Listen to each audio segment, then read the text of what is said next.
اچھا ادھر آ گئی، ٹھیک ہے۔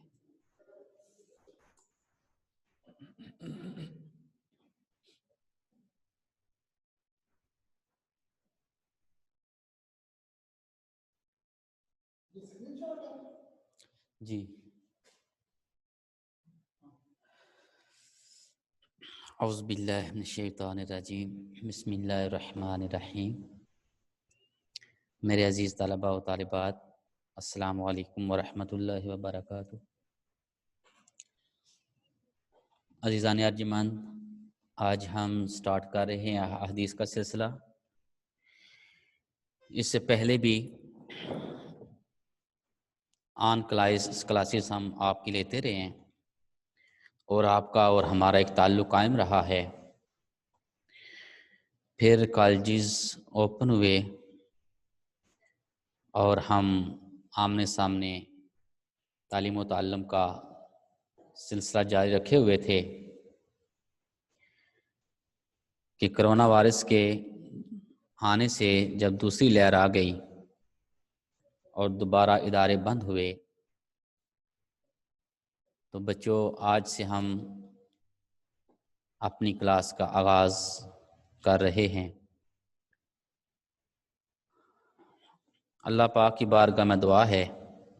کہ اللہ رب العزت ہم سب کو اپنا اپنا کام صحیح طریقے سے سر انجام دینے کی توفیق عطا فرمائے، اور جو کچھ ہم پڑھیں اور پڑھائیں اس کے اوپر عمل پیرا ہونے کی بھی ہمت اور توفیق عطا فرمائے۔ تو عزیز طلباء و طالبات، ابھی ہم احادیث کا سلسلہ شروع کر رہے ہیں اور یہ آج حدیث نمبر 21 ہے۔ یہ ریوائز بھی ہو رہی ہے اور طالبات نے یہ حدیث نہیں پڑھی تھی تو آج ہم اس کو ریوائز بھی کر لیتے ہیں، اور یہ ہمارے لیے دنیا کے اندر اور آخرت کے اندر کامیابی کا سبب بن سکتی ہے اگر ہم اپنے پیارے آقا علیہ الصلوۃ والسلام کے اس فرمان کے اوپر عمل پیرا ہو جائیں۔ تو حدیث نمبر 21 ہے جس کو بیان کرنے والے یا راوی ہیں ابو بکر بن ابی شیبہ، ابو قریب ابن نمیر، قنیبہ بن سعید، اسحاق بن ابراہیم، جریر، ابو قریب، ابو اسامہ، حشام بن عروہ۔ یہ اپنے والد محترم سے حضرت سفیان بن عبداللہ ثقفی رضی اللہ تعالی عنہ سے روایت ہے۔ آپ بیان کرتے ہیں، قلت یا رسول اللہ صلی اللہ علیہ وآلہ وسلم، آپ کہتے ہیں کہ میں نے عرض کیا اے اللہ کے پیارے رسول صلی اللہ علیہ وآلہ وسلم، کلی فی الاسلام قولا، مجھے اسلام کے بارے میں کوئی ایسی بات بتائیں، لا اسأل عنہ احدا بعدک، کہ آپ کے بعد میں کسی اور سے پھر سوال نہ کروں، وفی حدیثی ابی اسامہ غیرہ کا، ابی حسامہ کی حدیث کے جو الفاظ ہیں اس میں بعد آقا کی جگہ غیرہ کے الفاظ ہیں کہ آپ کے علاوہ میں کسی سے پھر کوئی سوال نہ کروں، مجھے ایسی کوئی جامع بات بتا دیجئے، مجھے کوئی ایسا قول، ایسی بات بتا دیجئے کہ جس کے اوپر عمل پیرا ہو جاؤں، میں دنیا اور آخرت کے اندر کامیاب ہو جاؤں اور آپ کے سوا میں کسی سے کوئی سوال نہ کروں۔ قال، آپ صلی اللہ علیہ وآلہ وسلم نے جواب دیا، قل آمنت باللہ، تم کہو میں اللہ پر ایمان لایا، فاستقم، پھر اس کے اوپر ڈٹ جاؤ۔ دوسری حدیث کے الفاظ کے اس میں ثم استقم بھی ہے کہ پھر اس کے اوپر ڈٹ جاؤ۔ تو یہ حدیث بظاہر تو دیکھنے میں چھوٹی سی حدیث پاک ہے، لیکن اپنے مفہوم کے اعتبار سے یہ اپنے اندر بہت زیادہ وسعت اور بہت زیادہ گہرائی رکھتی ہے۔ اس لیے آج ہمارا پہلا لیکچر ہے، تو ہم اس چھوٹی سی بظاہر حدیث جس کے اندر مفاہیم اور جس کے اندر بہت ساری چیزیں بیان کی جا رہی ہیں، ہم اسی کے اوپر آج اکتفا کریں گے اور اسی کی جو ریلیونٹ چیزیں ہیں میں اس کو بیان کرنے کی سعادت حاصل کروں گا۔ عزیز بچوں، یہ جو حدیث پاک ہے اس کے اندر بہت زیادہ وسعت اور بہت زیادہ جامعیت پائی جاتی ہے کہ حضرت سفیان بن عبداللہ کا سوال یہ تھا کہ اسلام کے بارے میں کوئی ایسی واضح اور جامع بات بتائیں کہ کسی دوسرے سے پوچھنے کی ضرورت باقی نہ رہے۔ تو حضور پاک صلی اللہ علیہ وآلہ وسلم نے مختصر سے الفاظ کے اندر وہ جامع بات بتا دی، اور آپ نے بتا دیا کہ تم کہو کہ میں اللہ کے اوپر ایمان لایا، پھر اس کے اوپر ثابت قدمی کا مظاہرہ کرو، اس کے اوپر ثابت قدم رہو، اس کے اوپر ڈٹے رہو۔ حضور نبی رحمت صلی اللہ علیہ وآلہ وسلم نے ارشاد فرمایا، ان احب الاعمال عند اللہ ادومہ، بے شک اللہ کے ہاں محبوب ترین عمل وہ ہے جو ہمیشہ کیا جائے، جو ہمیشہ سر انجام دیا جائے۔ اس کی مثال یوں سمجھیے کہ ایک بندہ ہے، وہ پوری رات نوافل ادا کرتا ہے، ایک رات کو نوافل ادا کر لیتا ہے، لیکن ایک بندہ جو ہے وہ روزانہ کی بنیاد کے اوپر 2 نوافل ادا کرتا ہے، تو وہ اس کی جو باقاعدگی ہے، جو اس کا دوام ہے، جو اس کی ہمیشگی ہے اپنے عمل کے اوپر، وہ اللہ تعالیٰ کے ہاں زیادہ محبوب ہے۔ کہ آپ ایک رات کو عبادت کر لیں اور باقی راتوں کو آپ اللہ کو بھول جائیں اور غفلت اختیار کر لیں، تو اس سے بہتر ہے کہ آپ تھوڑا عمل کریں لیکن اس کے اوپر ہمیشگی اختیار کریں، ہمیشگی اختیار کریں۔ اس کے اندر اخلاص ہونا چاہیے، اس کے اندر اللہ کی رضا ہونی چاہیے۔ جو بھی کام کریں آپ بے شک تھوڑا کام کر لیں، لیکن اس کے اوپر ہمیشگی جب اختیار کریں گے تو اللہ کی بارگاہ میں وہ شرف قبولیت سے نواز دیا جائے گا۔ اب یہ جو ثابت قدمی ہے ایمان کے حوالے سے جو بات کی جا رہی ہے، تو اس حوالے سے اللہ رب العزت سورہ حامیم کے اندر، حامیم سجدہ کی آیت نمبر 30 کے اندر اس طرح ارشاد فرماتے ہیں۔ اللہ تعالیٰ فرماتے ہیں، ان الذین قالوا ربنا اللہ ثم استقاموا تتنزل علیہم الملائکہ الا تخافوا ولا تحزنوا وابشروا بالجنۃ التی کنتم توعدون۔ بے شک جن لوگوں نے یہ کہا کہ ہمارا رب اللہ ہے، پھر وہ اس پر ثابت قدم رہے، تو ان پر فرشتے نازل ہوتے ہیں اور انہیں کہتے ہیں کہ خوف اور غم نہ کرو، اور تمہیں اس جنت کی خوشخبری ہے جس کا تم سے وعدہ کیا گیا ہے۔ اب اللہ رب العزت نے سورہ حامیم سجدہ کی آیت نمبر 30 کے اندر جو ہے ان لوگوں کے لیے خوشخبری سنائی ہے کہ جو لوگ استقامت کا مظاہرہ کرتے ہیں، جو لوگ اللہ تعالیٰ کی ذات کے اوپر بھروسہ کرتے ہیں، جو لوگ اپنے پروردگار کی ذات کے اوپر یقین رکھتے ہیں، تو اللہ تعالیٰ ان کے لیے نوید جاں فضا سنا رہے ہیں کہ ان لوگوں کو خوشخبری ہے اس بات کی کہ ان کو کوئی غم اور کوئی خوف نہیں ہوگا، نہ دنیا کے اندر کوئی غم اور خوف ہوگا، نہ ہی وہ آخرت کے اندر وہ پریشان ہوں گے۔ تو استقامت اور اللہ تعالیٰ کی ذات کے اوپر یقین، یہ سب سے بڑی دولت ہے۔ جس انسان کو یہ دولت نصیب ہو جائے تو یقین جانیے کہ وہ انسان دنیا اور آخرت کی ساری نعمتیں اور ساری سعادتیں سمیٹ لیتا ہے۔ تو ہمیں بھی کوشش کرنی چاہیے کہ جتنے بھی معاملات ہیں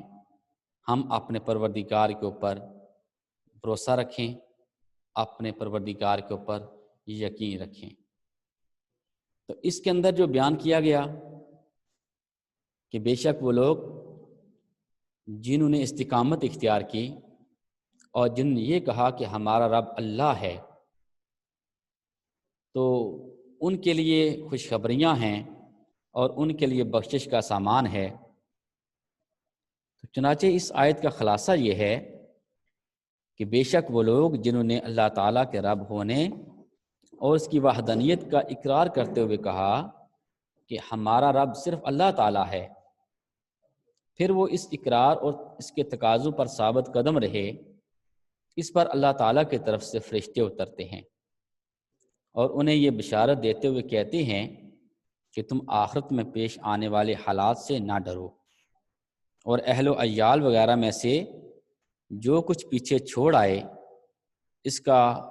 غم نہ کرو، اور اس جنت پر خوش ہو جاؤ جس کا تم سے دنیا میں اللہ تعالیٰ کے رسولوں نے وعدہ فرمایا تھا۔ اب بچو استقامت کا معنی کیا ہے؟ جو حضور پاک صلی اللہ علیہ وسلم نے ارشاد فرمایا کہ تم کہو کہ اللہ پر ایمان لایا، فاستقم، اور پھر اس کے اوپر ڈٹ جاؤ، استقامت اختیار کرو۔ استقامت کا مفہوم کیا ہے؟ استقامت کا مطلب کیا ہے؟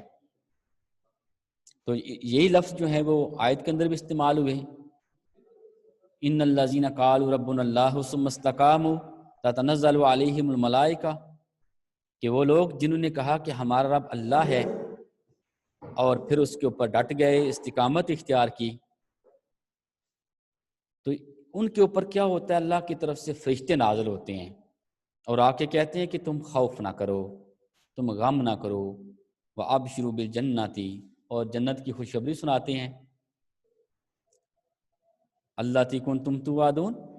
اس جنت کی خوشخبری سناتی ہیں جن کا ان سے وعدہ کیا گیا ہے۔ تو اس استقامت کے بارے میں دو احادیث اور خلفائے راشدین کے اقوال ملاحظہ ہوں۔ حضرت انس بن مالک رضی اللہ تعالیٰ عنہ فرماتے ہیں کہ رسول اللہ صلی اللہ علیہ وآلہ وسلم نے یہ آیت پڑھی، ان الذین قالوا ربنا اللہ ثم استقاموا،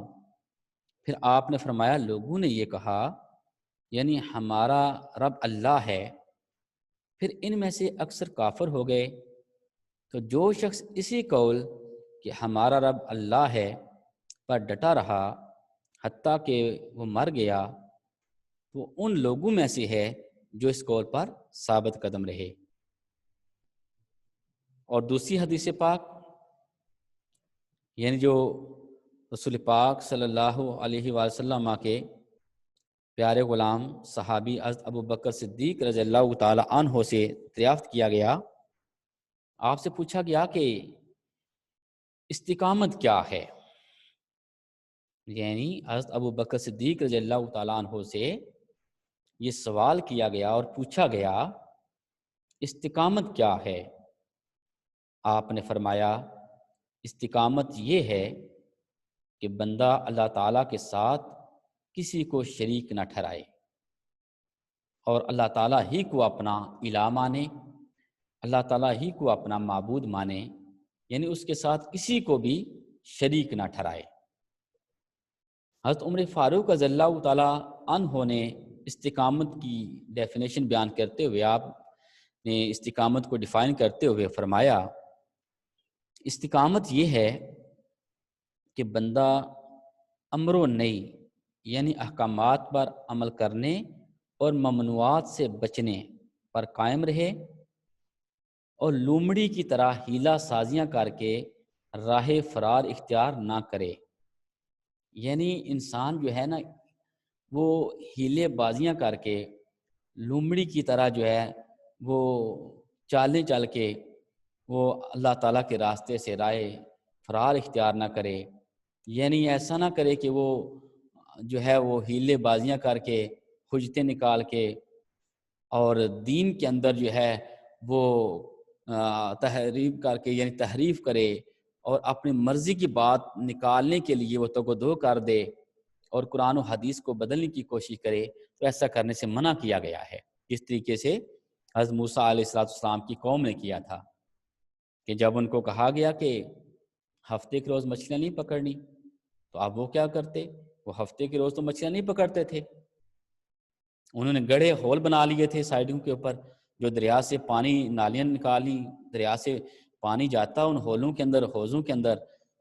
تو وہ گڑھے بھر جاتے پانی سے، مچھلیاں ان میں چلی جاتی اور وہ پیچھے سے نالی بند کر دیتے۔ اب وہ ہفتے کو نہیں پکڑتے تھے، وہ اتوار کو پکڑتے، سنڈے کو پکڑتے مچھلیاں تو، اور وہ کہتے منع تو ہے ہفتے کے روز پکڑنا، ہم تو ہفتے کے روز پکڑتے نہیں ہیں۔ تو یہ کیا تھا کہ یہ ہیلا بازیاں تھیں ان کی، کہ انہوں نے یعنی ڈائریکٹ تو اللہ تعالیٰ کے حکم کو نہیں توڑا، لیکن انڈائریکٹ وہ اللہ تعالیٰ کے حکم کو وائلیٹ کرتے تھے، تو اللہ تعالیٰ نے ان کے اوپر عذاب نازل فرما دیا۔ تو استقامت یہ ہے کہ جو اللہ کی طرف سے نازل ہوا حکم اس کو بچا لائے، اور جس سے منع کیا گیا اس کو چھوڑ دے، اس میں یہ نہ کہے کہ یہ اس میں یہ چیز ہے جی، اس میں یہ چیز ہے، نہیں، اللہ کا حکم ہے، اللہ کا حکم بجا لانا یہ اللہ تعالیٰ کے بندوں کے اوپر لازم اور ضروری ہے۔ حضرت عثمان ذو النورین رضی اللہ تعالی عنہ نے استقامت کی جو وضاحت کی ہے اور استقامت کو جو ڈیفائن کیا ہے آپ نے ارشاد فرمایا، حضرت عثمان رضی اللہ تعالی عنہ نے، آپ فرماتے ہیں کہ استقامت یہ ہے کہ بندہ عمل میں اخلاص پیدا کرے، اخلاص پیدا کرے۔ اور عزیز طلباء و طالبات، پہلے بھی اس چیز کا میں ذکر کر چکا ہوں کلاس کے اندر کہ حضرت عثمان رضی اللہ تعالی عنہ نے یعنی ارشاد فرمایا استقامت یہ ہے کہ بندہ عمل میں اخلاص پیدا کرے۔ آپ دیکھیے کہ حضور نبی رحمت صلی اللہ علیہ وسلم نے کیا ارشاد فرمایا کہ ہر آدمی کو اس کے نیک عمل کا ثواب 10 سے لے کر 700 گنا تک ملتا ہے۔ تو اب یہاں پہ کسی بندے کو 10 گنا، کسی کو 70 گنا، کسی کو 100 گنا، کسی کو 200 گنا، اور کسی بندے کو 700 گنا تک اجر دیا جا رہا ہے۔ تو اس کی وجہ کیا ہے؟ عمل تو ایک ہی وہ انجام دیں گے، لیکن اس کے اوپر اجر جو ہے وہ سب کو مختلف مل رہا ہے۔ تو اس کی وجہ کیا ہے؟ اس کی وجہ یہ جو حضرت عثمان رضی اللہ تعالی عنہ نے استقامت کی تعریف کی ہے کہ بندہ عمل میں اخلاص پیدا کرے۔ جتنا عمل میں اخلاص زیادہ ہوگا اتنا ہی اجر میں اضافہ کر دیا جائے گا۔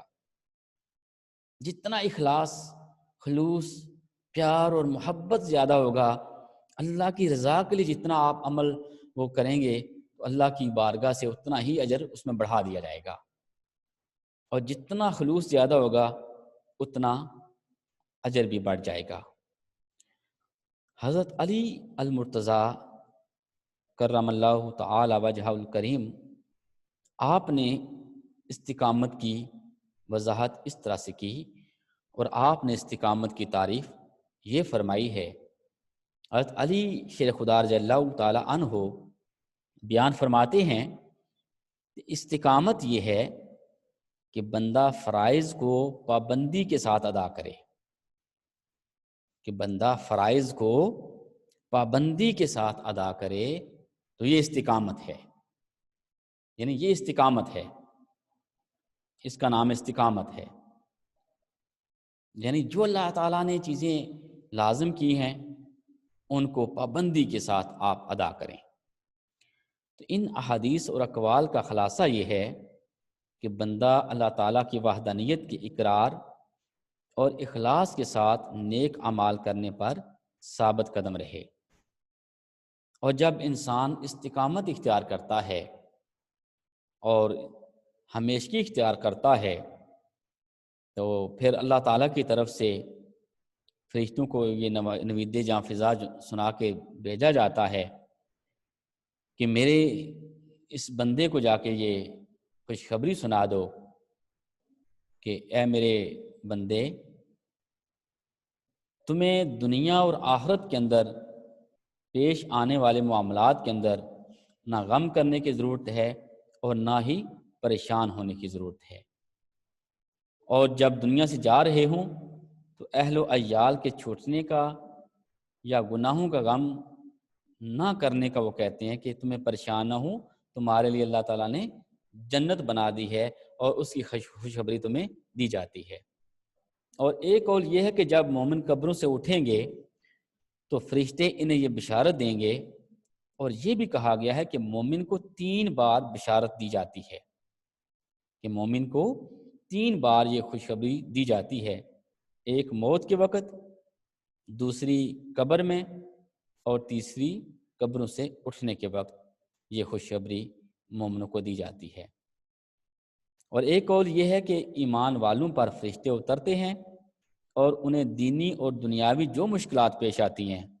ان میں ان کی اس چیز کے ساتھ امداد کرتے ہیں جو ان کے سینوں کو کشادہ کر دے، اور الہام کے ذریعے ان کے خوف اور غم کو اسی طرح دور کر دیتے ہیں۔ تو یہ ہے کہ استقامت جو ہے، استقامت اللہ تعالیٰ کے ہاں بہت زیادہ عزیز ہے، ہمیشگی اختیار کرنا۔ تو اس حدیث پاک کے اندر بھی یعنی حضور نبی رحمت صلی اللہ علیہ وآلہ وسلم نے استقامت کا تذکرہ فرمایا ہے کہ آپ استقامت اختیار کیجئے۔ اور ایک صوفیہ کرام کا قول بھی ہے،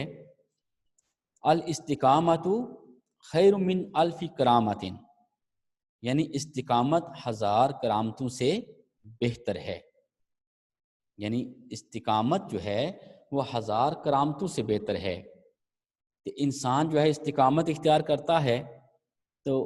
1000 کرامتوں سے بہتر ہے کہ وہ کسی نیک عمل کے اوپر دوام اختیار کرے، ہمیشگی اختیار کرے، اور اس کو ہمیشہ جو ہے وہ سر انجام دیتا رہے، تو یہ اس کے لیے کرامتوں سے زیادہ بہتر ہے۔ اور اللہ تعالیٰ نے بیان فرمایا ہے وَأَن لَيْسَ لِلْإِنسَانِ إِلَّا مَا سَعَىٰ، سورہ نجم کی آیت نمبر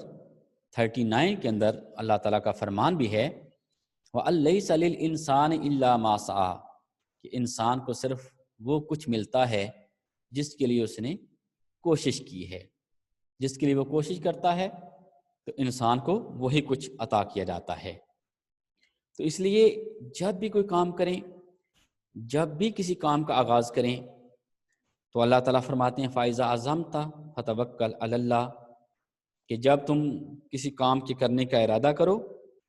تو یقین اور بھروسہ اللہ کی ذات کے اوپر رکھو، اللہ کی ذات کے اوپر رکھو۔ جب تمہارا یقین اور بھروسہ اللہ کی ذات کے اوپر ہوگا اور تم یہ مان لو گے کہ میرا اللہ ایک ہے، وہی معبود ہے، وہی ان اللہ علی کل شیء قدیر ہے، وہی ساری قدرتوں کا مالک ہے، جب اس چیز کے اوپر زبان اور دل سے اقرار کر لو گے تو یقیناً وہ اللہ تعالیٰ تمہیں کسی جگہ پہ بھی بے یار و مددگار نہیں چھوڑے گا۔ اور اللہ تعالیٰ کو وہ بندے بڑے عزیز ہیں، اور اللہ تعالیٰ ان لوگوں سے بہت پیار کرتا ہے جو اللہ تعالیٰ کے اوپر یقین اور بھروسہ رکھتے ہیں۔ اسی کے حوالے سے اللہ تعالیٰ سورہ توبہ کی آیت نمبر 51 کے اندر 51 کے اندر ارشاد فرماتے ہیں کُلْ لَن يُصِيبَنَا إِلَّا مَا كَتَبَ اللَّهُ لَنَا هُوَ مَوْلَانَا وَعَلَى اللَّهِ فَلْيَتَوَكَّلِ الْمُؤْمِنُونَ، سورہ توبہ آیت نمبر 51۔ اللہ تعالیٰ فرماتے ہیں محبوب صلی اللہ علیہ وآلہ وسلم آپ فرما دیجئے ہمیں نہ پہنچے گا مگر جو اللہ نے ہمارے لیے لکھ دیا، وہ ہمارا مولا ہے، اور مسلمانوں کو اللہ ہی پر بھروسہ کرنا چاہیے۔ تو اس آیت کے اندر بھی اللہ تعالیٰ نے فرمایا یعنی اے حبیب صلی اللہ علیہ وآلہ وسلم، آپ ان لوگوں سے فرما دیجئے جو آپ کو مصیبت و تکلیف پہنچنے پر خوش ہوتے ہیں کہ ہمیں وہی پہنچے گا جو اللہ تعالیٰ نے ہمارے لیے اور ہم پر مقدر فرما دیا اور اس نے لوح محفوظ میں لکھ دیا، کیونکہ قیامت تک ہونے والا ہر اچھا برا کام لکھ کر قلم خشک ہو چکا۔ تو اب کوئی شخص اس بات پر قادر نہیں کہ وہ اپنی جان سے اس مصیبت کو دور کر دے جو اس پر نازل ہونی ہے، اور نہ ہی کوئی اس بات پر قادر ہے کہ وہ خود کو ایسا فائدہ پہنچا سکے جو اس کے مقدر میں نہیں۔ اور بے شک اللہ تعالیٰ ہی ہمارا حافظ و ناصر ہے، اور وہ ہماری زندگی اور موت ہر حال میں ہماری جانوں سے زیادہ ہمارے قریب ہے۔ اور مسلمانوں کو اپنے تمام امور میں اللہ تعالیٰ ہی پر بھروسہ اور یقین کرنا چاہیے۔ تو یہاں تقدیر کا مسئلہ بیان ہوا۔ اس مناسبت سے ہم یہاں تقدیر سے متعلق 2 احادیث اور 2 آثار ذکر کرتے ہوئے آپ سے بچوں اجازت چاہیں گے۔ حضرت زید بن ثابت رضی اللہ تعالی عنہ سے روایت ہے کہ حضور نبی کریم صلی اللہ علیہ وآلہ وسلم نے ارشاد فرمایا، اگر اللہ تعالیٰ آسمان و زمین کے تمام باشندوں کو عذاب دینا چاہے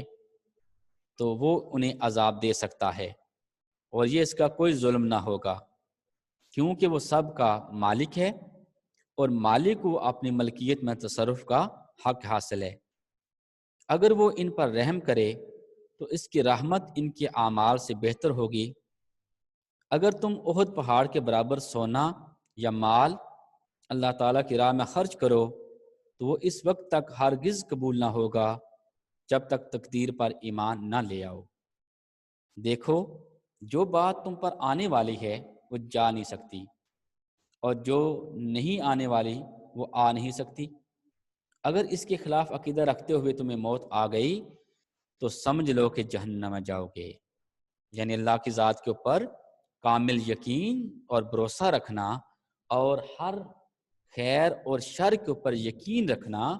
یہ ہمارے ایمان کے لیے لازم اور ضروری ہے۔